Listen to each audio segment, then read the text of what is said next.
بسم الله والصلاة والسلام على رسول الله. أنا في البداية أرحب بهذا الحضور الكريم المتميز من حيث رمزيته، والمتميز من حيث أبعاده، والمتميز من حيث حضور في جميع ما يمثل من قيمة معنوية وإضافة وقيمة كذلك شعبية، وتمثل معاني كثيرة وجاذبة، وتميز هذه المبادرة التي تؤكد وجوه الحاضرين فيها تؤكد على أهميتها وثقلها. فشكرا جزيلا للحاضرين والداعمين والمؤيدين لهذه المبادرة الكريمة.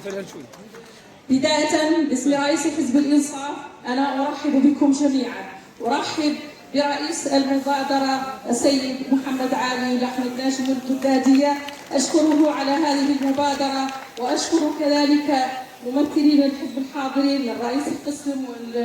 والفدرالية وكذلك رئيس جهة الحوض الشرقي، وأرحب ترحيبا خاصا بالسيدة فالنتيني رئيسة حزب الحوار.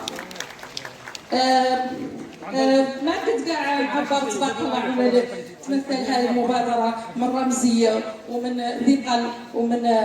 عليها الناس اللي فيها من يدعموا فخامة الرئيس ويعودوا في الصف الأمامي من داعمينه، عذاك أن له يطرش للساحة، وعني مرحبا بهم كاملين وعارفين نحن في الحزب نقول معنا عارفين قيمة هذا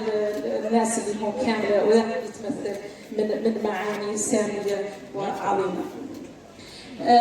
نختار نقول عني نختار نبدأ أولي كلمتي هذه طبعا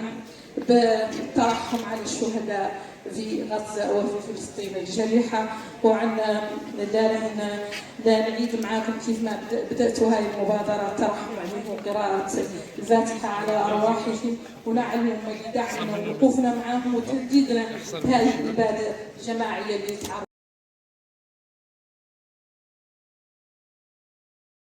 وقف هذا العدوان الغاشم المستبد.